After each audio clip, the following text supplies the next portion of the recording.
নমস্কার, নিউজ 18 বাংলায় আপনাদের সকলকে স্বাগত। আপনাদের সঙ্গে রয়েছে আমি সোনিয়া। নজর রাখতেই হচ্ছে হাওড়া হাসপাতালের ঘটনার দিকে। ছবিটাও দেখাবো আপনাদের। হাওড়া হাসপাতালে শ্লীলতাহানির অভিযোগ, নাবালিকা রোগীর শ্লীলতাহানির অভিযোগ। সেই ছবি আমন রাজ, অভিযুক্ত আমন রাজ।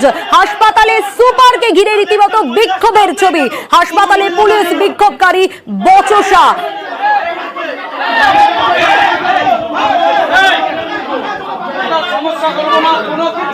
হসপিটাল ভাঙচুর হবে না, কারণ আমাদের মা বোনেদেরও এখানে ট্রিটমেন্ট হয়। আপনার ইনস্টিটিউশন নজরদারিটা কোথায় আপনাদের? এই যে ওই ছোট্ট মেয়েটার সঙ্গে যা হয়ে পড়ে, যে কোনো জায়গায় হাসপাতালে ডাক্তারের কাছে যাওয়ার আগে ও তো ভয় কুঁকড়ে থাকে যে অপরাধীরা শাস্তি পাবে, তাহলে অপরাধীরা শাস্তি পেতে পারে। সমস্ত লড়াই দিয়ে, সমস্ত শক্তি দিয়ে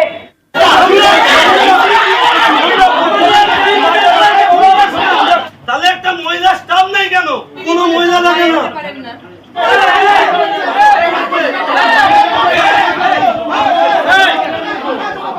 হাওড়া হাসপাতালে শ্লীলতাহানির অভিযোগ, নাবালিকা রোগীর শ্লীলতাহানির অভিযোগ এবং ছবিটা আপনাদের দেখাচ্ছিলাম। হাওড়া হাসপাতালে সুপারকে ঘিরে বিক্ষোভের ছবি। প্রত্যক্ষদর্শী কি বলছেন আগে শোনাই। ওয়েট করছি, ফর্মালিটিস পূরণ করছি, ওর চেঁচানোর আওয়াজ আমরা রুমের ভেতর দিয়ে পাচ্ছি। হয়তো ভয়ে চেঁচাচ্ছে বা কিছু এরকম ভাবছিলাম। অনেকক্ষণ পর ওর যখন কমপ্লিট হয়ে যায়, ও দৌড়ে ভয়ে কাঁপতে কাঁপতে দৌড়ে এসে মাকে জড়িয়ে ধরে। আমার দিদি তাড়াতাড়ি করে ওকে জড়িয়ে ধরে। কি হয়েছে বলছে, আমার ঠোঁটে কামড়িয়েছে। বাচ্চাটাকে একা নিয়েছে, ওর বাড়ির লোক যেতে চেয়েছে, অ্যালাউ করেনি। সিটি স্ক্যানের পাশের রুমে বসার রুম আছে, সোফা আছে, ওখানেও ওকে অ্যালাউ করেনি। ভেতরে ক্যামেরা পর্যন্ত নেই। এইটুকুনি বাচ্চাকেও ছাড়ছে না, জানো আর পশু। হাওড়া হাসপাতালে সুপারকে ঘিরে বিক্ষোভ, পুলিশ বিক্ষোভকারী বচসা এবং যে ছবিটা ধরা পড়ছে আপনাদের দেখাচ্ছি। এবার শোনাবো যে এই নাবালিকার মা কি বলছেন। হাসপাতালে ডাক্তারের কাছে যাওয়ার আগে ও তো ভয় কুঁকড়ে থাকে। गाड़ी में आवाज सुनी, हम छटपटा रही थी। लड़की को किस लिए भर्ती किए थे यहाँ? उसको सीने में फोटो हुआ था। आपको अंदर जाने दिया था? नहीं। হাসপাতাল কর্মীর বিরুদ্ধে শ্লীলতাহানির অভিযোগ, গ্রেপ্তার করা হয়েছে সিটি স্ক্যান বিভাগের অস্থায়ী কর্মীকে। আর ঘটনার প্রতিবাদে সকাল থেকে হাসপাতালে উত্তেজনার পরিস্থিতি তৈরি হয়। হাওড়া হাসপাতালে এই শ্লীলতাহানির ঘটনা, নাবালিকা রোগীর শ্লীলতাহানি করা হয়েছে এমনটাই অভিযোগ। গ্রেপ্তার করা হয়েছে কারণ সিটি স্ক্যান বিভাগের অস্থায়ী কর্মীর বিরুদ্ধেই অভিযোগ, তাকেই গ্রেপ্তার করা হয়েছে। হাওড়া হাসপাতালে সুপারকে ঘিরেও বিক্ষোভের ছবি। সুপার কি বলছেন শোনাই। স্বাস্থ্য এবং সম্মান সুরক্ষিত থাকে, আমরা শতকরা 100% জন্য দায়িত্ববদ্ধ। সিটি স্ক্যান মেশিন আপনারা শুনেছেন 3-4 দিন ধরে খারাপ ছিল। হঠাৎই করে আমি যখন কমপ্লেনটা শুনেছি, আমি প্রথম তাকে জিজ্ঞাসা করেছি কখন ঠিক হলো, আমাকে কোথায় জানালেন? তখন বলছেন না, আমাকে জানানো হয়নি। ওরা হঠাৎ করেই জিনিসটা শুরু হয়েছে। আমরা বিকাল পর্যন্ত ছিলাম, তখনও পর্যন্ত ওরা কিছু বলেনি। কোনো এটা নিয়ে কম্প্রোমাইজ করার জায়গা নেই।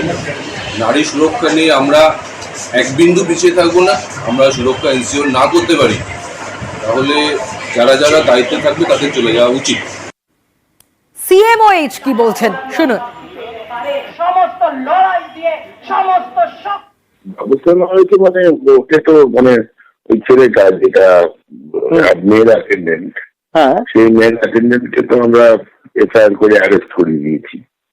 আর টিপিপি, এটা তো টিপিপি যেটা আমাদের নয়, সরকারি সংস্থা নয়, গভর্নমেন্ট পাবলিক প্রাইভেট পার্টনারশিপ চালায় এবং সরকারি সংস্থা।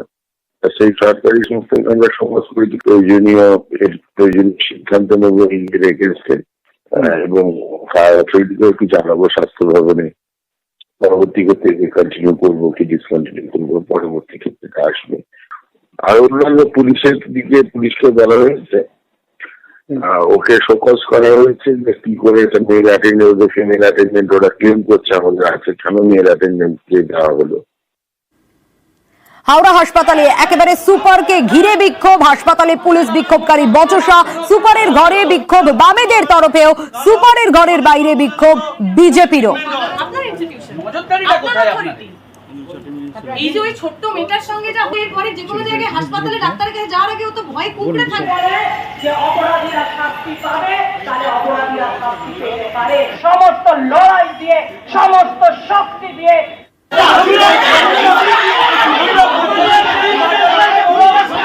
তাহলে একটা মহিলা স্টাফ নেই কেন? তো অদ্ভুত জিনিস আমরা শুনলাম, যিনি এখানকার সুপার তিনি বললেন যে তার যে ওই স্ক্যানিং মেশিন খারাপ হয়ে গেছিল সেটা যে ঠিক হয়ে গেছে তিনি জানেনই না। এখন এমন লোকগুলোকে যদি আমরা বসিয়ে রাখি তার কাছ থেকে আমরা কি আশা করব? উনি আমাদের বলেছেন 3-4 দিনের মধ্যে উনি নাকি সব ঠিক করে দেবেন। যদি না করতে পারেন তাহলে উনি নিজেই পদত্যাগ করুন, আমরা অপেক্ষা করবো উনি পদত্যাগ করলে ভালো। আর যদি না হয় 6 তারিখে SFI DFI আইডোয়া ডাক দিয়েছে, CMOH যারা ওনার মাথার উপর বসে আছেন, যারা আমাদের ডেপিউট করেন, তাকে ঘেরাও হবে। শুধু বামেদের তরফ থেকে যে বিক্ষোভ দেখানো হয় তা নয়, বিক্ষোভ দেখানো হয় বিজেপির তরফ থেকে।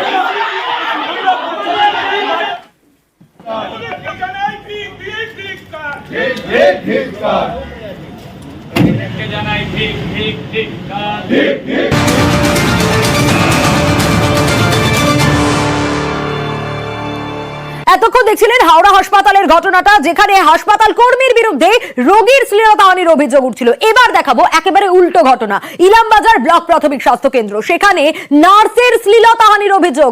এই শ্লীলতাহানি কে করেছে, কার বিরুদ্ধে অভিযোগ? অভিযোগ রোগীর বিরুদ্ধে। রোগী শ্লীলতাহানি করেছে এমনটাই অভিযোগ ইলামবাজার ব্লক প্রাথমিক স্বাস্থ্য কেন্দ্রে।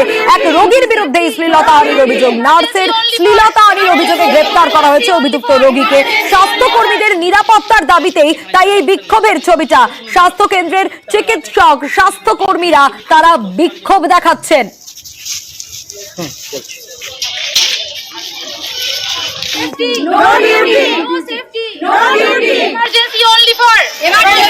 আমাদের স্টাফেদের যেভাবে শ্লীলতাহানি হচ্ছে সেই নিয়ে আমাদের প্রতিবাদ। অনেকটাই আতঙ্কের মধ্যে আছি। সিভিক পুলিশ ডে টাইমে ছিল, কিন্তু নাইট টাইমে কোনো সিভিক পুলিশ থাকে না। নাইট ডিউটি করতে অবশ্যই ভয় পাচ্ছি। আরজিগড়ের মতো এত বড় ঘটনা ঘটে যাওয়া সত্ত্বেও আমাদের এখানে কোনো প্রোটেকশন নেই।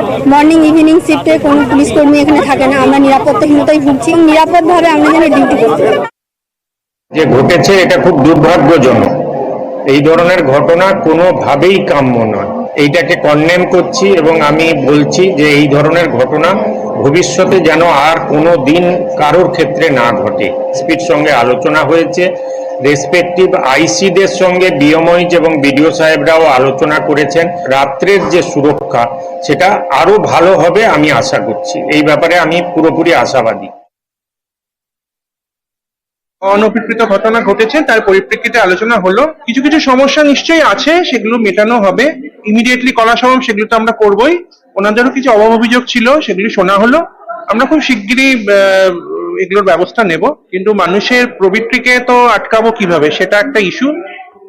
সেটা জনগণের মনে শুভবুদ্ধির উদয় হোক, এটাই বলবো। সিকিউরিটি অডিট করব, তারপরে তার ভিত্তিতে যেগুলো যেগুলো ব্যবস্থা নেওয়ার, অতিরিক্ত ব্যবস্থা নেওয়ার কথা আমাদের মনে হবে, সেই মতো আমরা ব্যবস্থা নেব।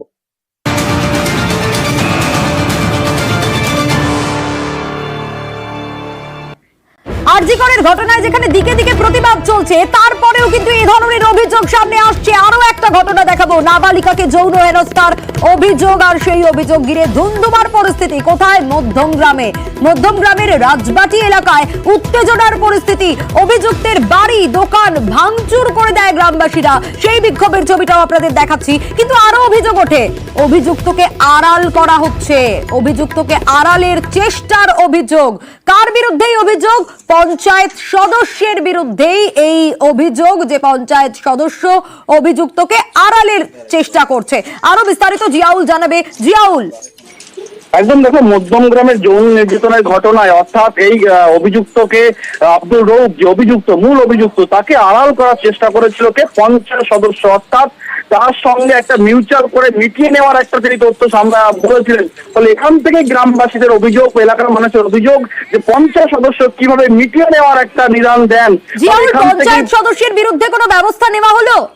একদম দেখো, এই ঘটনার পরে এলাকার মানুষের যে অভিযোগ ছিল যে পঞ্চায়েত সদস্য অভিযুক্তকে আড়াল করার চেষ্টা করছে, এই অভিযোগের ভিত্তিতে নির্যাতিতার বাবা এখানে মধ্যমগ্রাম থানা অভিযোগ দায়ের করেছে। অভিযোগের ভিত্তিতে ইতিমধ্যেই এই পঞ্চায়েত সদস্যকে গ্রেপ্তার করেছে। ফলে আজকে থেকে 1200 টাকা তোলা হয়েছে। ফলে এলাকার মানুষের দাবি ছিল কিভাবে পঞ্চায়েত সদস্য এই কেসে আড়াল করেন, তা নিয়ে এলাকার মানুষ তার বাড়ি ভাঙচুর করে। ফলে তারপরে কিন্তু পুলিশ ইতিমধ্যে সেই পঞ্চায়েত সদস্য গ্রেপ্তার করেছে। বেশ, মেয়ে বাবা হাফিজ মেম্বারকে ডেকে কথা বলছে, তো মেয়ে বাবাকে হাফিজ মেম্বারও পাঠে বলছে একটা কম্প্রোমাইজে চলে আসো। একটা কম্প্রোমাইজ করে তখন পাড়ার ছেলেরা যখন শুনেছে, তারপরে ছেলেরা রেগে গরম হয়ে ভাঙচুর হলো। আমরা চাচ্ছি হাফিজ মেম্বারও শাস্তি হোক, আর যে দোষী যে ও শাস্তি হোক। আমরা ভালো কাজ করেছি গ্রামের জন্য।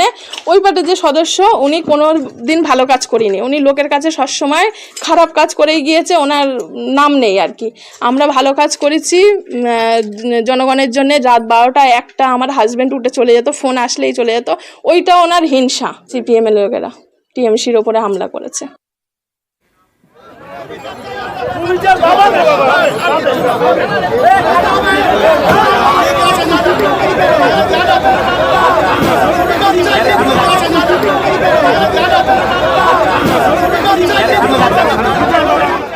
এর আগে আপনাদের বলছিলাম না যে আরজি করের ঘটনার প্রতিবাদ যখন দিকে দিকে চলছে, কিন্তু তারপরেও থামছে না অভিযোগের পাহাড়। আরেকটা ঘটনা মালদার হবিবপুর, মানসিক ভারসাম্যহীন যুবতীকে ধর্ষণের ঘটনা। মানসিক ভারসাম্যহীন যুবতীকে ধর্ষণের অভিযোগ। ঠিক কি ঘটেছে আরো বিস্তারিত সেবক এ বিষয়ে জানাতে পারবে। সেবক, গ্রামেরই এক ব্যক্তির বিরুদ্ধে অভিযোগ উঠছে। একদমই, দেখো যার বিরুদ্ধে অভিযোগ সে প্রতিবেশী, সে পরিচিত, বাড়িতে কেউ না থাকার সুযোগে 21 বছরের মানসিক ভারসাম্যহীন তাকে ধর্ষণের অভিযোগ, এবং সেই সময় স্বাভাবিকভাবে বাড়িতে কেউ ছিলেন না। এই যুবতীর বাবা বেশ কিছুদিন আগে মারা যায়, কাজের প্রয়োজনে দাদা ভিন রাজ্যে রয়েছে, মা বাড়ির বাইরে গিয়েছিলেন, সেই সময় বাড়িতে একা পেয়ে ধর্ষণ করা হয় এমনটাই অভিযোগ। মা যখন ফিরেন তিনি বিষয়টি জানতে পারেন মেয়ের কাছে, এরপরে হবিবপুর থানায় অভিযোগ দায়ের করা হয়। ইতিমধ্যেই হবিবপুর থানা পুলিশ ঘটনার তদন্ত শুরু করেছে, দুষ্কৃতীর গ্রেপ্তারের উদ্যোগ নেওয়া হচ্ছে এমনটাই পুলিশ জানিয়েছে। এই ঘটনায় উদ্বেগ ছড়িয়েছে, একই সঙ্গে ক্ষোভ বাড়ছে এলাকায়। এই কারণে এর আগেও কিছুদিন আগেই কিন্তু এক হাতুড়ে চিকিৎসক হবিবপুরে, সেখানে কিন্তু এক আদিবাসী কিশোরীকে ধর্ষণের ঘটনা ঘটান। সব মিলিয়ে প্রায় 48 ঘন্টার ব্যবধানে মালদার হবিবপুরে 2টি ধর্ষণের ঘটনা। এ নিয়ে কিন্তু ক্ষোভ বাড়ছে, যদিও পুলিশ ইতিমধ্যেই এক হাতুড়ে চিকিৎসককে তাকে গ্রেপ্তার করেছে এবং প্রয়োজনীয় পদক্ষেপ নেওয়া হচ্ছে এমনটাই পুলিশ জানিয়েছে। বেশ, আমরা মাঠে গেছিলাম, মাঠে কাজ করতে গেছিলাম সকাল 8টার দিকে। সকাল 8টার দিকে কাজ করতে যাই, মেয়েটাকে বললাম যে চলো গরু বাছুর আছে বানিয়ে দিয়ে আসি মাঠে থেকে। আর বুড়াটা এখানে মানে ঝুড়ি বানায় তো, আজকে ঘরের মধ্যে শুয়েছিল। তখন এই বুড়া দেখছি এখন বাড়িতে কেউ নাই, তখন এই দরজা খুঁজে মেয়েটার কাছে গেছে, খারাপ কাজ করেছে। থানায় অভিযোগ করেছেন? হ্যাঁ।